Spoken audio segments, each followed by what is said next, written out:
watching Tower Online News, brought to you by Tower Digital Productions and BVN. I'm Grant Delaney.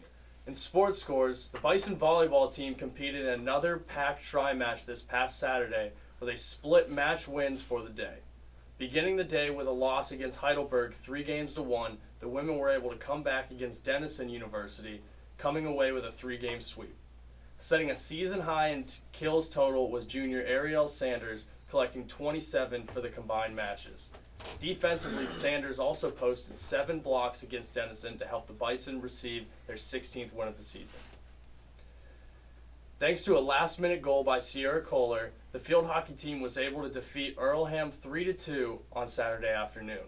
The freshman was awarded a penalty stroke in the 70th minute and was able to capitalize by scoring her second goal of the season while giving the Bison its most wins since the reboot of the program in 2012. Despite some tremendous individual efforts, the Bison football team dropped a big game on homecoming weekend against Case Western University. The Bison lost 59-20. Eric Blinn led the offense with 9 receptions for 133 yards, and Lincoln Reyes completed 24 passes on 40 attempts for 210 yards. Freshman Daniel Gibson accounted for 7 solo tackles on the day. Bison sports teams will look to move up in the pack standings this weekend, as there is a large amount of sporting events for the week. On Tuesday, field hockey will host Oberlin at 4 p.m. in Bison Stadium, while the women's tennis team will travel to Waynesburg for a 4 p.m. start. Wednesday, the men's soccer team will travel to La Roche College for a 7 p.m. game, while the women's volleyball team will be at Teal for a 7 p.m. start as well. Women's soccer will also be taking a road trip, but they will be going to Chatham for a 4 p.m. start. On Thursday, women's tennis has another match as they will go to Geneva for a 4 p.m. start.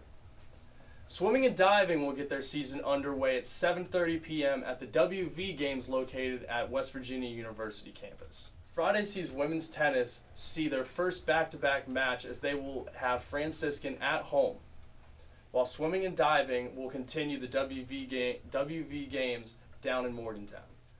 Saturday, the Bison football team looks to recover from a homecoming loss as they will travel to Carnegie Mellon University for a 6 p.m. start, while the field hockey team will play against Transylvania University at 2:30. The women's field hockey game will take place on the campus of Sawney University in Tennessee. Men's soccer will travel to Grove City for a 1 p.m. start, while volleyball will host a tri-match beginning at 11 a.m. against Chatham and St. Vincent. Cross country also has an 11 a.m. start at Slippery Rock University. Women's soccer will be at Grove City for their 3:30 p.m. start.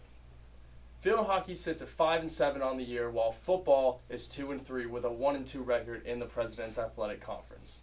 Men's soccer also sits at 4-5-2. Now we go to Giuliano DeVito at the Bethany Park for an update on the Bison baseball field.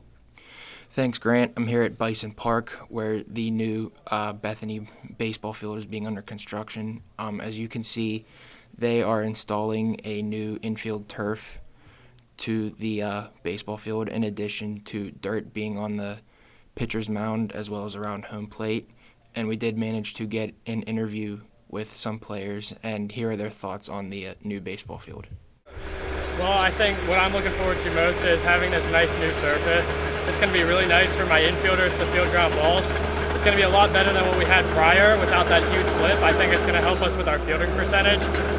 Overall, I think it's going to be really nice just for the college, just because then we're going to be able to utilize it a lot more. I think with the additions that we have right now, having the new in-ground dugouts, that's a huge addition for our program. Just some more wins, just because we're going to be able to use it to our advantage. And it's just, with playing more than half of our games at home, it's going to be great just to have that surface, because then we're going to be able to get acclimated with it for the whole year. Definitely positive, because being a shortstop, we always get the bad hops. Most of the plays come to us anyways. That's where most of the balls come in the infield. So with the new surface, less bad hops equals better fielding percentage and better game overall. It's definitely going to affect us in somewhat of a negative way, because we can't see live pitching or stuff like that really. And we can't see any ground balls here, of course, because we don't have an infield. So that's definitely going to affect us for now. Yeah, with the construction with the field now that we're off to the side, we're not going to be able to use the infield at all, because apparently they're digging it all up. And traveling to different places and stuff kind of gives us less time to practice. And like I said, you don't have an infield to practice on. That's really going to affect us. Our own Cal Kemp and Cam Smith went around the Bethany College campus and talked to students about the dangerous driving that goes on campus. Let's see what some of the students have to say on the subject. Reporting here from Richardson Lawn, I'm Cal Kemp, and this is our story on reckless and dangerous driving here at Bethany. Just not paying attention. There's a lot of students walking around on campus, so I feel like they're really just worried about where they're going and not what's in the way. The main problem with dangerous and reckless driving on campus is that people speed around the corners, usually late night. People always speed. A lot of people are flying around the campus would probably be the main thing. Like, I saw somebody flying around this turn right by the beanery this morning, and they put the brakes on like once. And I don't know what class they were late for that involved a car, but people like to fly around campus, and nobody stops at the stop sign down there by CV Hill, so I know that's a big issue. Well, what I think one of the problems is definitely that we need more crosswalks. Like, we only have the one across from the library, and that's the only one I can remember offhand. But I know there are places where people like to cross the street even more often than that, and there needs to be some way for the drivers to know to watch out right there. I don't think people really care what they're doing. They just want to drive and get where they're going and speed them, just go fast. I just feel like security should be more worried about the moving vehicles than the parked vehicles. This should be addressed. They should add more notable signs, stop signs, caution signs. Speed bumps would help. I've only seen campus security pull over one car, but then again, that's kind of hard to, catch every single time because they're not always driving around. Otherwise, it's kind of more a community thing because it's more like following the social norm where everybody just kind of does what they want and drives around very fast. So if everybody kind of got on each other about that, I think it would be more of a normal thing. But We could just get some sidewalk chalk or something, or some spray paint, just draw the zebra crossing on the road. We should probably put a few stop signs here and make it mandatory, then maybe make a speed limit on campus. Yes, actually, I was walking down by the coal bowl. Someone came flying around the corner, didn't really see us. Kind of swerved away, didn't hit us, but it was definitely a lot closer than I would have liked.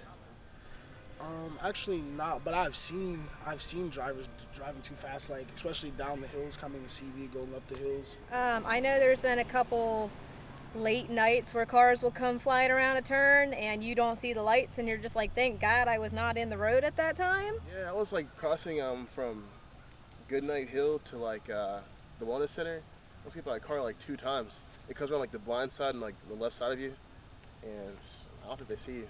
They were like 60 on this small campus, this crazy road. So Back to you, Grant. Have you ever had a close encounter with a dangerous driver on Bethany's campus? Please share your thoughts on the video on our Facebook page for Tower Online. That's all she wrote this week. I'm Grant Delaney. This has been Tower Online News, brought to you by Tower Digital Productions and BBN. Have a good weekend and educate yourself, Bethany.